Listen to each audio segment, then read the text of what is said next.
41 ساڵ لەمەوبەر گەلانی ئێران ڕاپەڕینی خۆیان کرد دژی ڕژێمی شاهنشایی لە ئێراندا، بەڵام پاش گەڕانەوەی ئایەتوڵڵا خومینی لە پاریسەوە بۆ تاران دەرفەتێکی گەورە لە بەردەم نێوەند و دامەزراوە ئاینیەکانی ئێراندا ڕەخسا تا باڵادەستی خۆیان نیشان بدەن بەسەر ئەو شۆڕشەی گەلانی ئێران کردیان و دواتریش وەرچەرخا بۆ دەوڵەتێکی ئیسلامیانەی شیعەگەرە لەسەر بنچینەی ویلایەتی فەقێ.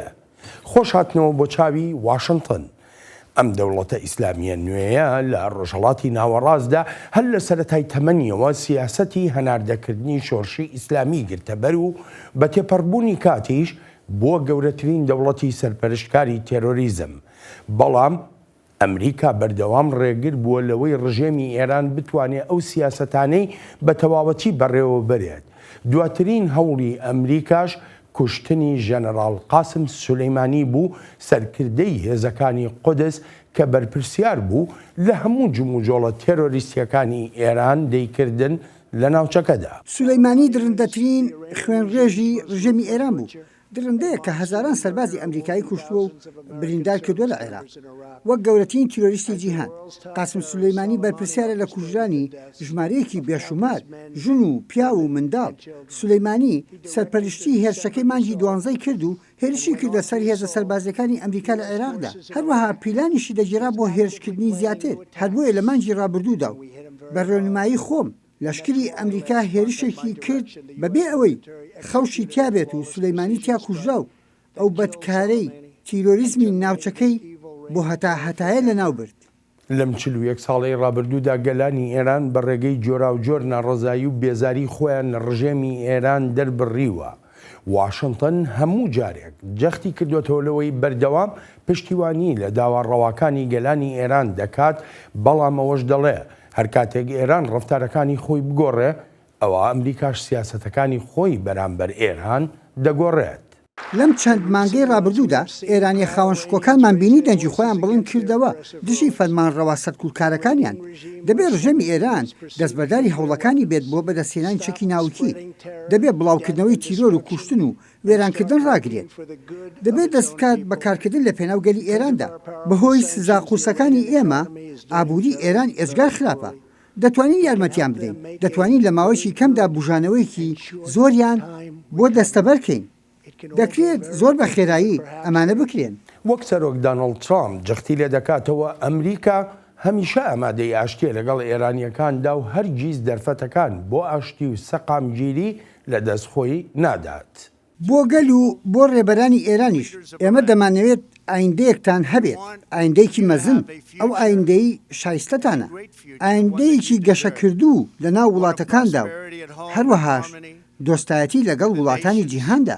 ئەمریکا ئامادەیە بۆ لە ئامێزگرتنی ئاشتی لەگەڵ هەر لایەکی ئاشتی بوێت. هەر لەم چەند مانگەی ڕابردوودا ڕووداوگەلێک قەیرانی نێوان ئەمریکا و ئێرانی بە ئاڕاستەی هەڵکشانێکی بەرچاودا برد بە شێوەیەک وەک دەگوترا زەمینەی هەڵایسانی شەڕ لە ناوچەکەدا زۆر بوو.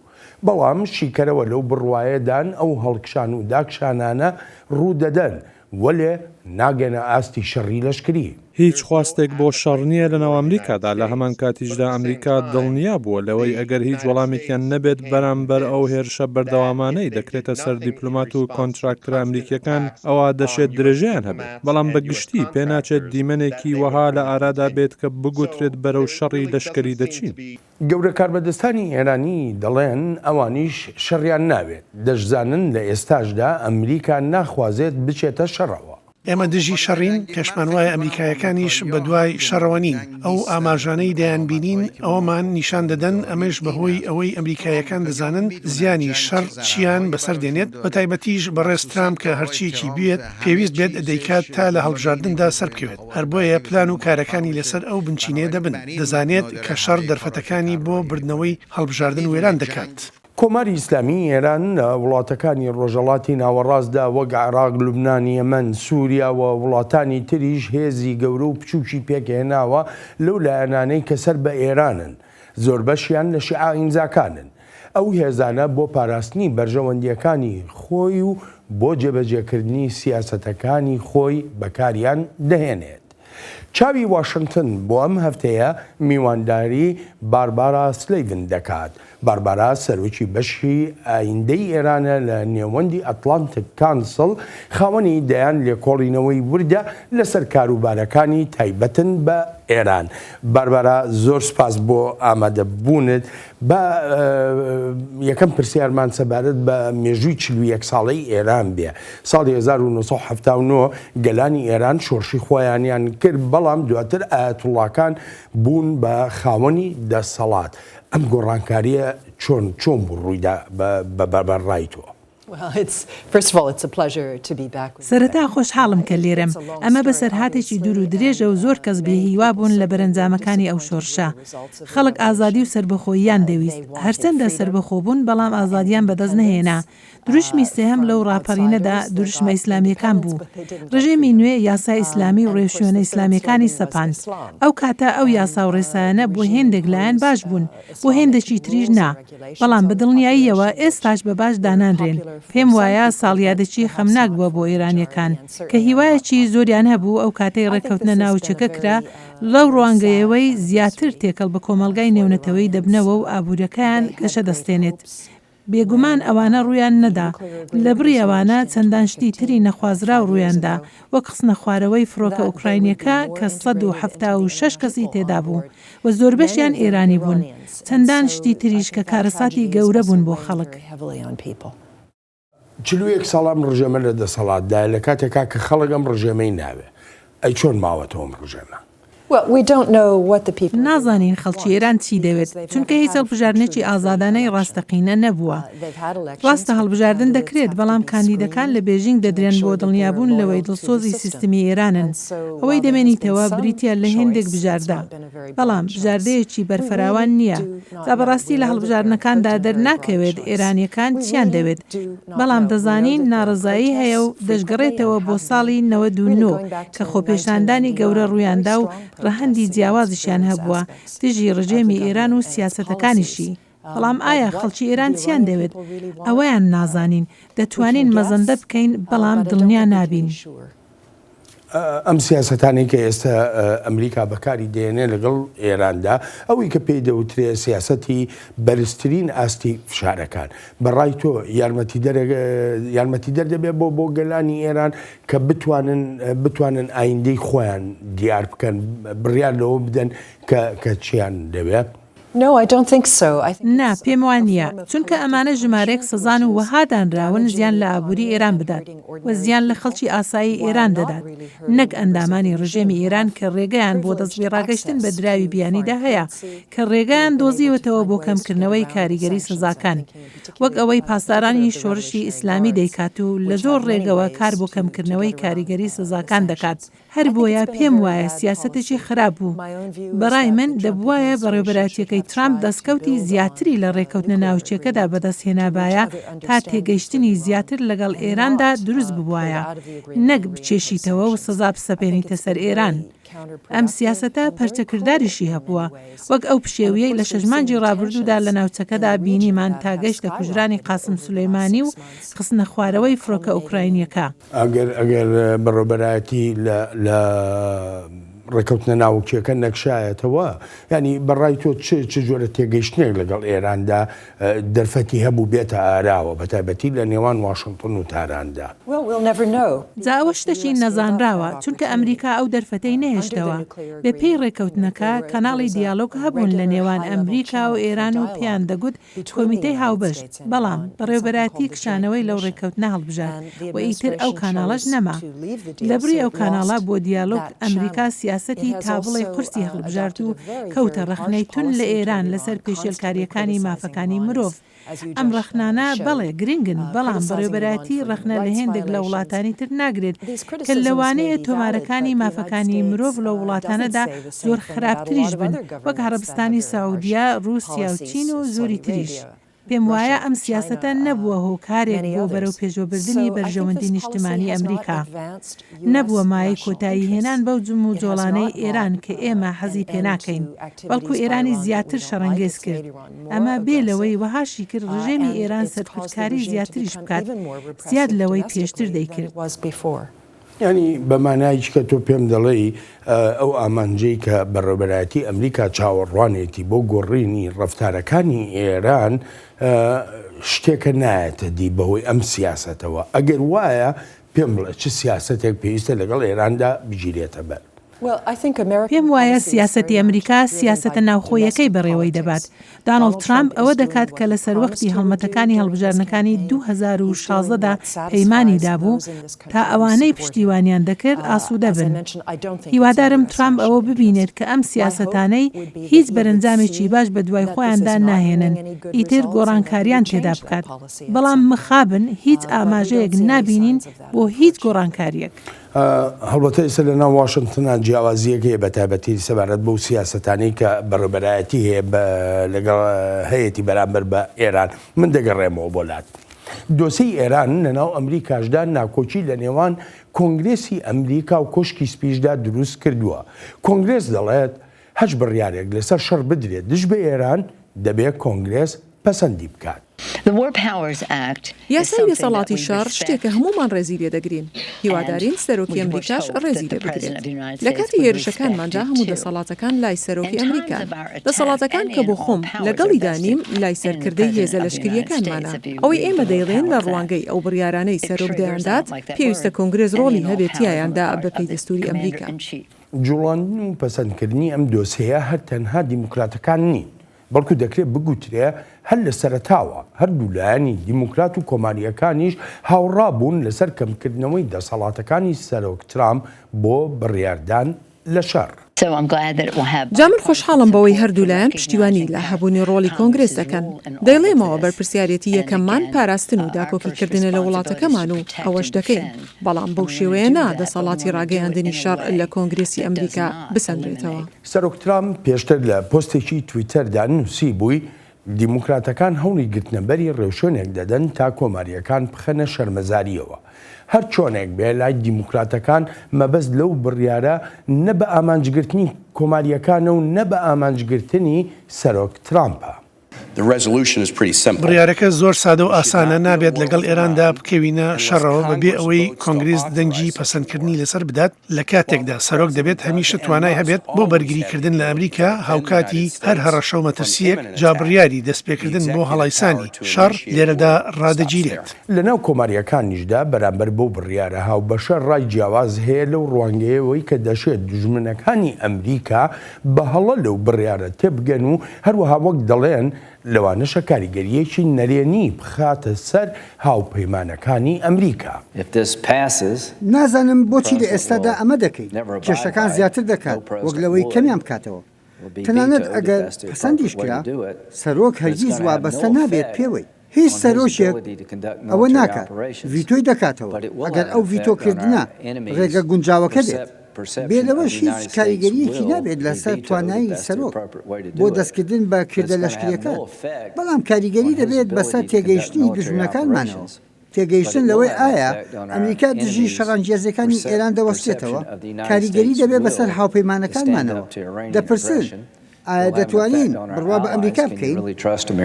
سەرۆک ترامپ جارێکی تریش پۆستێکی تر دەکاتەوە لە تۆڕی کۆمەڵایەتی تویتەردا و دەنووسێ ڕەوشی ئەمریکا لە بەرامبەر ئێراندا زۆر باشە و ئێستا کاتی ئەوە نییە لاوازی نیشان بدرێت.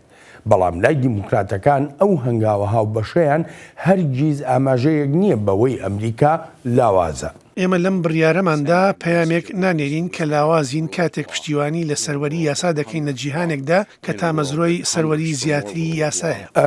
باربارە هەر وەکو لە سەرەتای بەرنامەکەشدا گوێمان لێبوو شیکەرەوە دەڵێن ئەمریکا شەڕی ناوێ، ئێران خۆی دەڵێ ئێمە شەڕمان ناوێ، شەڕیش ڕووی نەداوە هەتا ئێستا. بەڵام لە کۆنگرێسی ئەمریکادا مشتوم ڕێک دروست بوو بەرامبەر بەوەی کە لەوانەیە سەرۆک ترامپ شەڕ لەگەڵ ئێراندا بکە. ئەم جیاوازی ڕاوبۆچوونانە لە چیەوە دروست بوو؟ پێم وایە ئەو دەنگدانە لە سینادا زۆر گرنگ بوو. 50-45 دەنگ. ژمارەیەک لە کۆماریەکان دەنجان پێدا. ئەمەش ئەوەمان نیشان دەدات متمانەیەکی زۆر بە سەرۆک ترامپ نییە. بەڕێوەبەراتیەکەی ترامپ ڕاستی ناڵێت یان هۆکاری کوشتنی قاسمی سولەیمانی ناخاتە ڕوو. ئەوەی دەیڵێت ئەوەیە هەڕەشە و مەترسێکی گەورە بووە لە کاتێکدا و لە ڕاستیدا بەو شێوەیە نەبووە. کردەی کوشتنەکە تۆڵەکردنەوە بووە لەسەر ئەو ڕۆڵەی قاسم سولەیمانی هەیبوو لە کوژرانی ئەمریکایەکاندا لە عێراق. لەوانەشە بۆ ڕێگەگرتن بوو بێت لە ئێران لەوەی لە ئایندەدا هێرش بکات.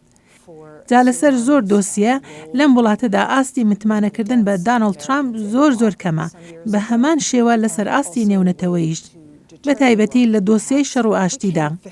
لەگەڵەوەشدا کە ئێران شەڕی ناوێت، ئەمریکا شەڕی ناوێت، بەڵام چەند هەفتەیەک لەمەوبەر زۆر نزیک بووینەوە لە شەڕ. پێم وایە ئەو ئاستە فراوانەی دوژمنکاری نێوان ئەمریکا و ئێران هەروەک خۆی ماوەتەوە.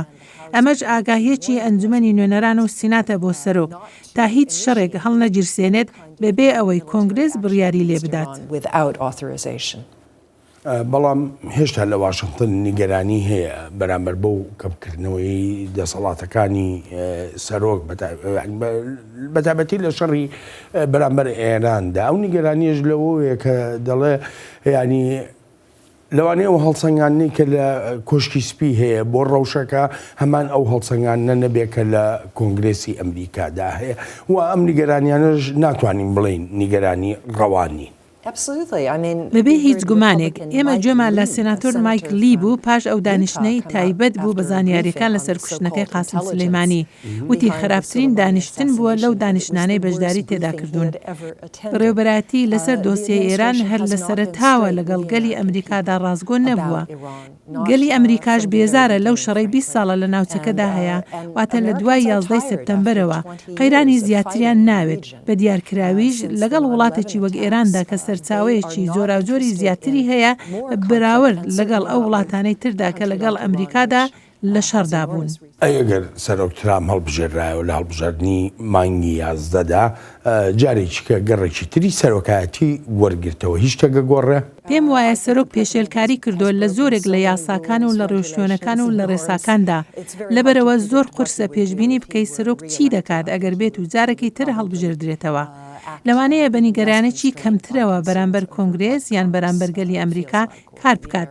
هەرچۆنێک بێت ئەگەر ترامپ هەڵبژێردرایەوە لەوانەیە قەنەعەت بە ئێران بکات دەست بکاتەوە بە دانووساندن لەگەڵ ئەمریکادا. ئێستا ئێرانیەکان چاوەڕوانن تا بزانن ترامپ هەڵدەبژێردرێتەوە یان نا. هیواشیان وایە سەرۆکێکی تر هەڵبژێردرێت و وابەستە بێت بە ڕێکەوتنە ناوچێکەوە. من ناتوانم پێشبینی بکەم چونکە زۆر گریمانەییە. پێم دەڵێ سەرۆک ترامپ زۆر پێشەلکاری کردووە لە یاساکاندا ینی لە دەسەڵاتەکانیشیدا، بەڵام لە سینات سەرۆک ترامپ بێتاوان دانرا.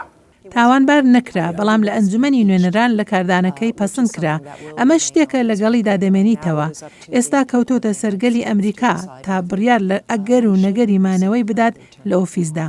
گەلی ئەمریکا دادوەر و دەستەی سنخۆرانیشن و پێویستە تا مانجی 11 چاوەڕوانی بڕیارەکەیان بین. من دەگەڕێمەوە بۆلات بە بڕێک لەسەر ئێران و ئەوروپاش قسە بکەین. ئەمریکا سیاسەتی بەرزترین ئاستی فشاری لە بەرامبەر ئێران بەکاردێنێت تا کۆماری ئیسلامی ڕفتارەکانی خۆی بگۆڕێ. پێشتر ئەوروپاییەکان زۆر تەبان نەبوون لەگەڵ ئەمریکادا، بەڵام بە تێپەڕبوونی کات و ئەو سیاسەتانەی ئێران هەیەی ئێستا ئەوروپاییەکان خۆیان لە ئێران دوور دەخەنەوە. تاران ئەو وڵاتانە بە بەدکار ناودێر دەکات. شتێکی دیکە پێویستە سەرنجی بدەینە یەکێکە لەو شتانی دیکەی کردیان تا ڕووداوە گەورەکاندا بپۆشن. ئەو بوو کە سێ وڵاتی ئەوروپایی کردیان. حکومەتە بەدکارەکانی بەریتانیا و فەڕەنسا و هەروەهاش ئەڵمانیا هەڕەشیان لە ئێران کرد بۆی جارێکی تریکە دۆسەی ناوەشی دەبنەوە ئەنجومەنی ئاسایشی نەتەوە گرتوەکان. لەم بەرامبەریشدا کاربەدەستانمان ئەو وەڵامەیاندایەوە کە شایستیانە، وەڵامی توندیان داونەتەوە و جێی پێزانینە ئەو سێ وڵاتە هەر هەمان ئەو سێ وڵاتن هاوکات شەڕە سەپێنراوەکەی سەرما چەندێک توانی بێتیان یارمەتی و کۆمەکی سەدام حوسێنیان کردووە. ئێران دەڵێت هیچ کاتێک بڕوا و متمانەی بە ئەوروپاییەکان نەبووە و لە زۆر بۆ نەدا بە نۆکەری ئەمریکا ناودێری کردوون. هەر لە سەرەتاوە کە ئەمریکا لە ڕێکەوتنە ناوەکیەکە کشایەوە ئەو سێ وڵاتە هەر تەنها قسە دەکەن. منە و کاتەوتم هیچ متمانم پێیان نییە و هیچ شتێک ناکەن تەنها خزمەتکردنی بەرژەوەندەکانی ئەمریکا نەبێت. ئێستاش پاش ئەم ماوەیە ئەوەی باسم کرد بووە ڕاستی دەرکەوت ئەوانە داردەستەی ئەمریکان و خزمەتکاری ئەمریکان ئەو حکومەتانە دەیانەوێت چۆک بە ئێراندا بدەن ئەمریکا کە لە ئێوە گەورەترە و پێش ئێوە هەوڵی داوە بەڵام نەیتوانی چۆک بە ئێراندا بدات ئێوە زۆر بچووکترن لەوەی چۆک بە ئێراندا بدەن. بەڵام لای گەورە کاربەدەستانی ئەمریکا ئەو سەرپێچیانەی ئێران دەیانکات لە ڕێککەوتن و پەیماننامە جیهانیەکاندا وەهایان کردووە هەروە دێ و زیاتر لەسەر ئاستی نێونەتەوەیی ئێران لە پەراوێز بنرێت. جا ئێران لە ڕەوشی پێشێلکاریدایە.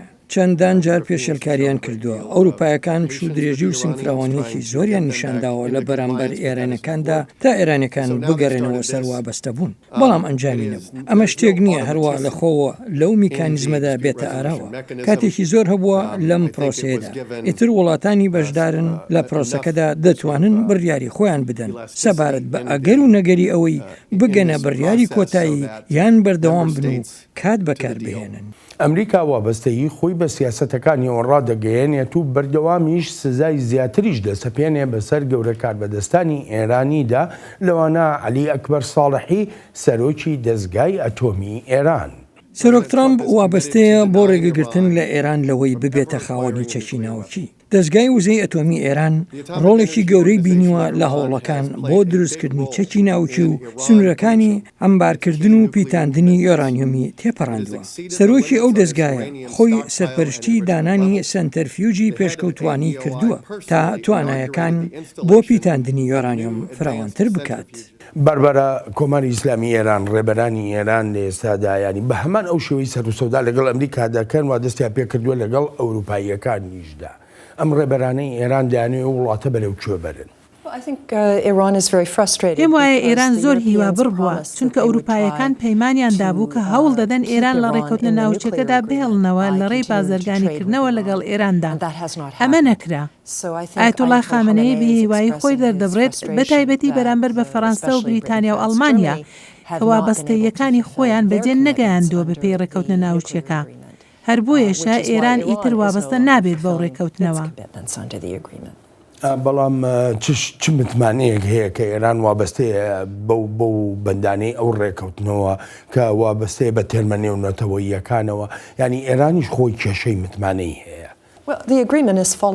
جا ڕێکەوتنەکە بەرەو هەڵۆشانەوە دەڕوات ئەمە شتێکی چاوەڕوانکرا بوو لەو کاتەی ئەمریکا لێی کشایەوە و سزاکانی سەپاندنەوە. کرۆشی ئەم ڕێکەوتنە ئەوەیە ئێران جم و جۆڵە ناوچەکانی ڕابگرێت تا چەکی ناوکی دروست نەکات لە بەرامبەریشدا سزاکانی لەسەر هەڵبگیرێن. جا ئێران بۆ 1 ساڵ پاش کشانەوەکەی ئەمریکا وابەستەی ئەو سنووردارکردنە بوو بەڵام کاتێک ئەمریکا ڕایگەیاند ڕێگە نادات ئێران نەوتەکەی بفرۆشێت ئیتر ئێران دەستی کرد بە کاری وروژێنەرانە لە ناوچەکەدا و کەمکردنەوەی وابەستەیەکانیشی بە ڕێکەوتنەکەوە. ئەمە دۆسیەی متمانە نییە. ئەمە ڕوون و ئاشکرایە کە ڕێکەوتنێکت هەیە و گەر گرنگترین لایەنی ئەو ڕێکەوتنە بچێشیتەوە ئیدی چاوەڕوان ناکرێت لایەنەکانی تریژ وابەستە بن پێوەی. بەڵام هەتا ئێستا هیچ دڵنیاییەکیش نەدراوە کە ئێران وابەستە بۆ بە تێرمەکانی ئەو ڕێکەوتنە ناوچەی کە 2015 مۆری کرد. نا ئێران وابەستە بوو هەموو ئەو هەنگاوانەی گرتەبەر کە لی داوا کرابوو لە 2016دا سەنتەرفیوجەکانی لادا ئەو یۆرانیۆم پیتەنراوەی هەیبوو ناردێ دەرەوە دامەزراوەکانی خۆی بۆ دەستگای نێونەتەوەی وزەی ئەتۆمی کردەوە ڕێگەی دا بە پشکنێرانی نێونەتەوەی جا ئەوەی ئێران پەیمانی دابوو لەسەری بەجێ گەیاند تا ئەو کاتەی ئەمریکا کشایەوە و سەزاکانی سەپاندنەوە. بەڵام نازام ینی بەڵگە چییە بۆ ئەو دڵنیایی کە ئێران داوێتی؟ سەلمانەکە لە دەستگای نێونەتەوەی وزەی ئەتۆمیەوە سەلمانەکە لە هەموو ئەو راپۆرتانەدایە کە لە ڤێن ناوە بڵاو دەبنەوە تا ئەم ماوەی ڕابردوش نیشانیاندا ئەوەی ئێران پەیمانی لەسەردابوو کردوێتی.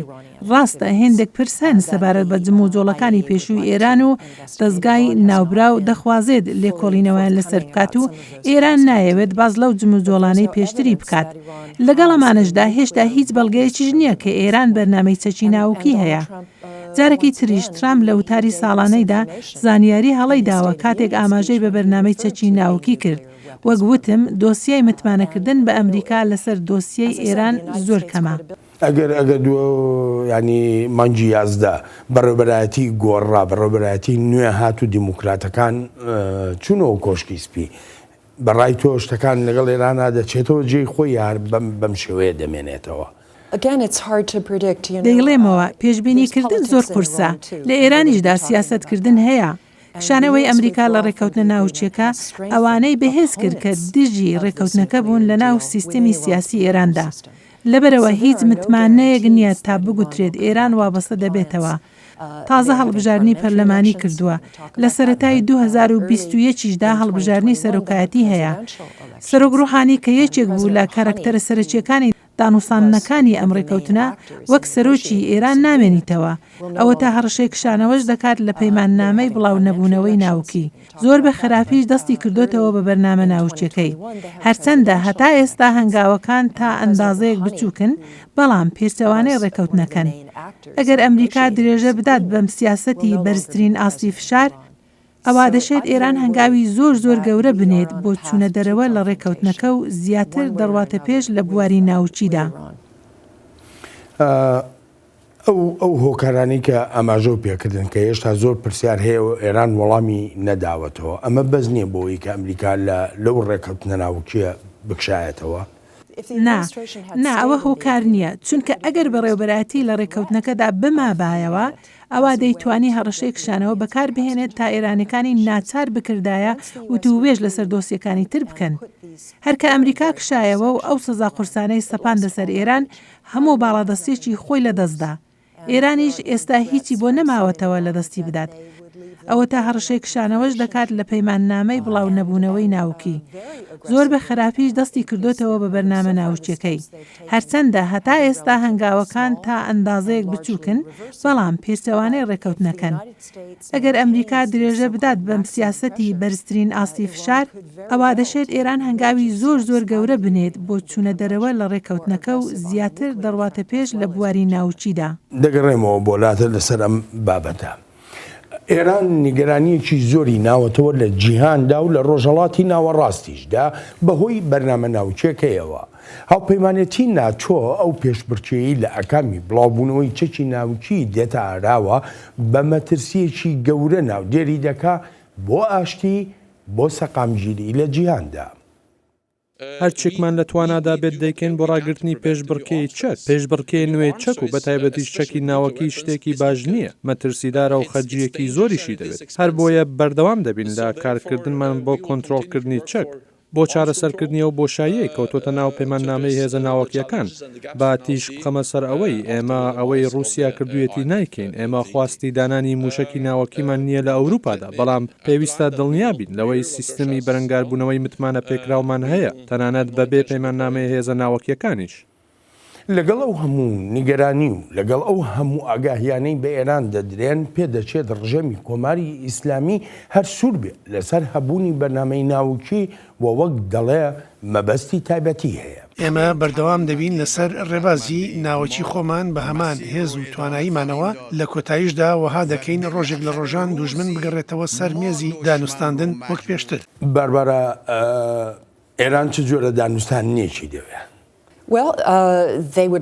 ئێرانیەکان دەیانهەوێت هێندێک هێورکردنەوەی سزاکان ببینن بەگشتی دەیانهەوێت نەوت بفرۆشن ئێستا هەڵوێستیان وەهایەکە ناگەڕێنەوە بۆ دانوستاندن تا پەیمانی هێورکردنەوەی سزاکانیان پێدەدرێت ئەوەشیان وتووە کە کۆبوونەوەی دوولایەنی ناکەن لەگەڵ ئەمریکادا سەرۆک ڕۆحانی کۆبوونەوەی ناوێت لەگەڵ دانۆڵد ترامپدا ئێران دەڵێت دەگەڕێتەوە بۆ کۆبوونەوە فرەلایەنەکە و ئەمریکا دەتوانێت بەشدار بێت ژمارەیەک دەرفەت هەبوون وەکو کۆبوونەوەی ساڵانەی ئەنجومەنی گشتی نەتەوە یەکگرتووەکان لەوێشی نەکرا ئەو کاتەش ترامپ زۆر ڕق بوو بەرامبەر بە ئێران پێشم وانییە تا کاتی هەڵبژاردنیش بگۆڕدرێت ئیتر ئەمە دەبێتە شەڕە قسە شەڕی دەمارگیری کە لەوانەیە بمان بن بەرەو ڕووداوی تر ئەوە تا هێشتا موشک دەگیرێتە بنکە سەربازیەکانی ئەمریکا لە عێراق.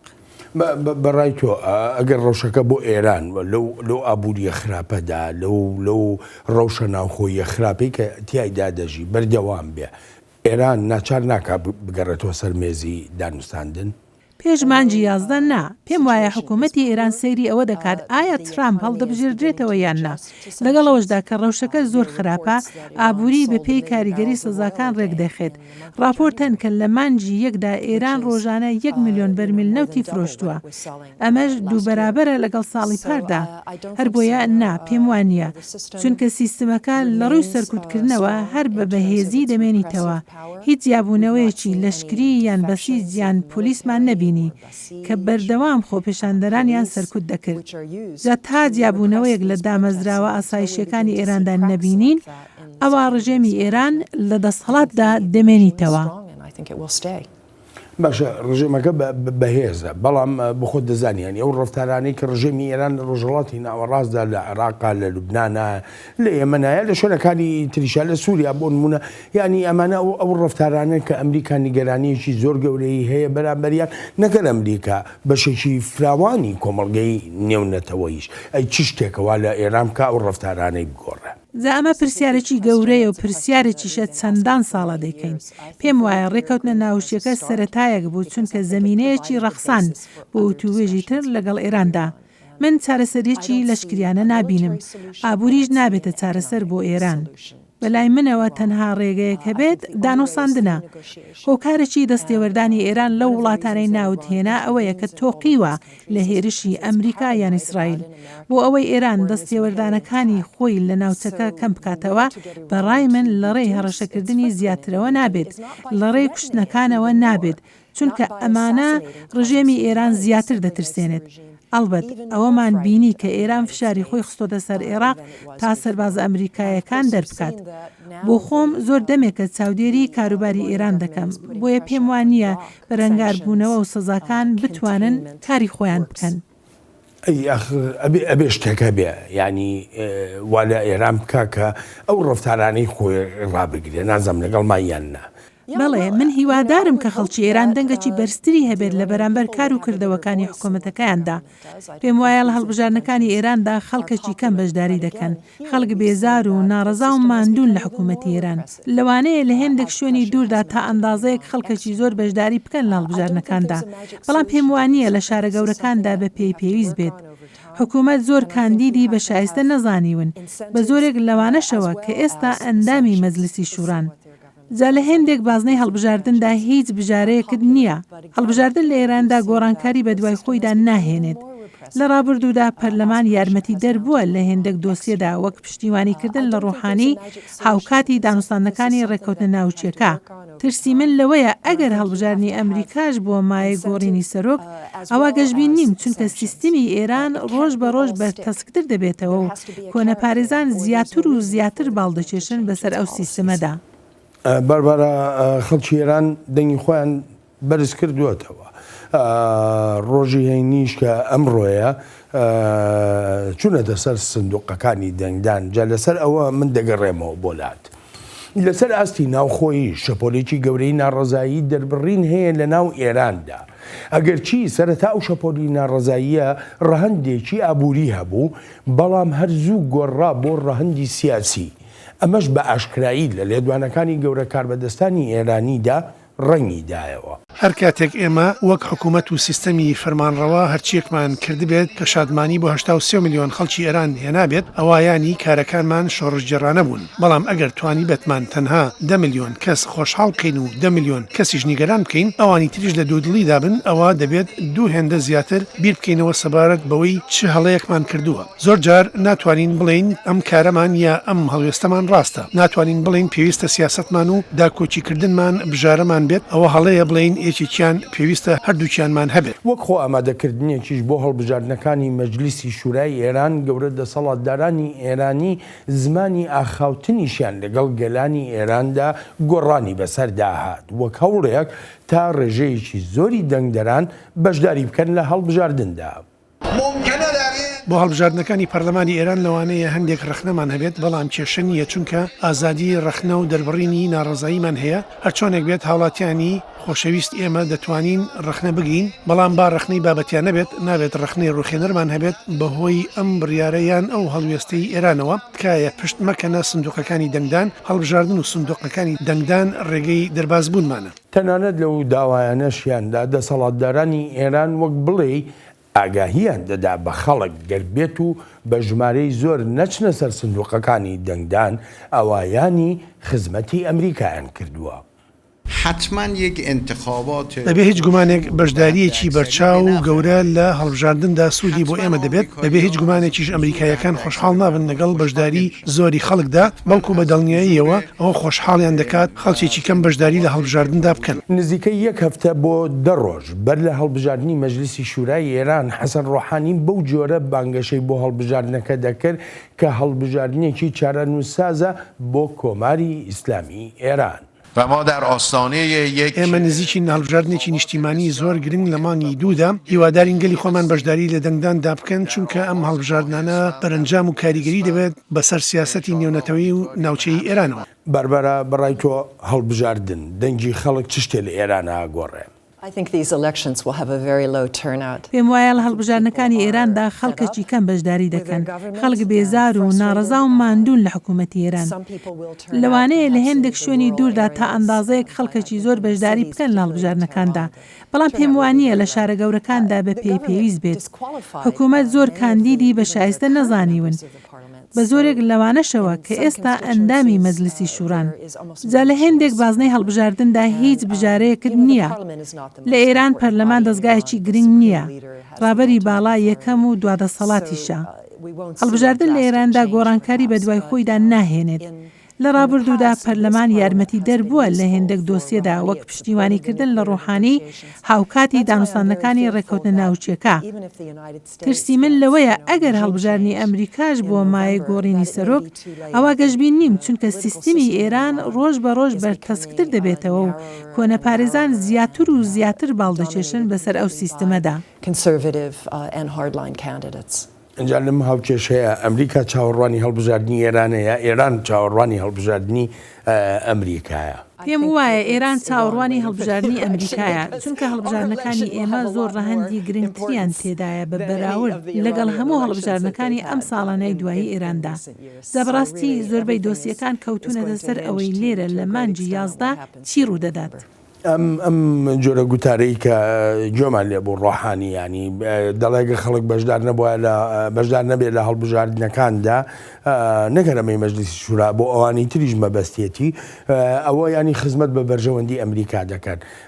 ڕۆحانی چی دەوێت لە پاش ئەو هەموو جۆرە شکستەی کە لەگەڵ خەڵکی خۆیە بەدەستی هێناوە بۆ هەموو لۆمەکە ئەخرێتە سەر ئەمریکا. ئەمە گوتارەکی زۆر لاوازە و هەر بەڕاستیش زۆر لاوازە. ڕاستە ڕۆحانی شکستی هێناوە و بەشێکیشی بەهۆی بەڕێوەبەراتیەکەی ترامپەوەیە چونکە لە ڕێکەوتنەکە کشاوەتەوە. ڕۆحانی زۆر پەیمانی تریشی دا سەبارەت بە ئازادە سیڤیلیەکان و نەیتوانی جێبەجێیان بکات.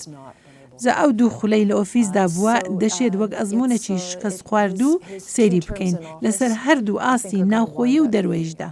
ئەم پرسیاریان هەرمە بەسم لە هەڵبژاردنەکانی مەجلیسی شورانیە بۆ لەمە دووە ینی چەند ئەزمونێکی ڕیفۆرم خوازەکانەوانی کە پێیان دەڵێن ڕیفۆرم خواز لە ئێراندا ئەمانەمان بینی ئەمە چەند یارمەتی دەردەبێ ئەم ئەزمونانە بۆ هاتنە پێشەوەی زیاتری کۆنەپارێزان لە ئێراندا و بەهێزکردنی ئەو جۆرە ڕوانینەی کە ئایەتوڵڵا عەلی خامنەئی هەیەی. Yeah, well, look, we've had two reformist presidents in Iran. We had Mohammad Khatami. دوو سەرۆکی ریفۆرمیستمان هەبووە لە ئێراندا. یەکەمیان محەممەد خاتەمی بوو کە هێندێک گۆڕانکاری گرنگی کرد بەڵام ڕوبەڕووی دژایەتیەکی تون بۆەوە لە ناو ئێراندا. پێویستە ئاماژەش بەوە بکەم کە ئاڵۆزیەکانی نێوان ئێران و ئەمریکا لە دووهەمگەڕی سەرۆکایەتی کلنتندا کە هاوکاتی یەکەمگەڕی سەرۆکایەتی خاتەمی بوو ئەو ئاڵۆزیانە کەمتر بوو. ئێستا ئەزمونێکی ترمان هەیە لەگەڵ حەسەن ڕۆحانیدا هەنگاوی زۆر باشی ناوە وەک ڕێکەوتنە ناوچێکە و نزیکبوونەوە و پەرەپێدانی پەیوەندیەکان لەگەڵ ڕۆژاوادا بەڵام ئەوە درێژەی نەچێشات چونکە بەڕێوەبەراتەکەی ترامپ هاتوو ئەو شتانە تێکچوون. ئیتر ئێستا تونڕەوەکان قسەی خۆیان دەکەن سەبارەت بەوەی ناکرێت متمانە بە ڕۆژاوا بکرێت یان دەڵێن تەنها کۆنە پارێزەکان دەتوانن بەرژەوەندی نیشتیمانی ئێران بپارێزن. ئەلبەدەمانە بەرەنجامی خراپن. بۆ خۆم هێشتاش هیوادارم بەرەو پێشوەچوون هەبێت لە نێوان ئەمریکا و ئێراندا بەڵام هێشتاش هیچ ئاماژەیەکی دڵخۆشکەر لە ئارادا نییە. بەربەرە زۆر سپاس دەکەم زۆر سپاس دەکەم. جازیزانم تا بەرنمەیەکی نوێی چاوی واشنگتن ڕێز و خۆشەویستی ستافی بەرنامە وەهی خۆشەم بەڵێن ساڵح پەسەند بفەرمونون و هەر لە خۆشیدا جێتان بێڵین و شەوتان شاد. Thank you very much.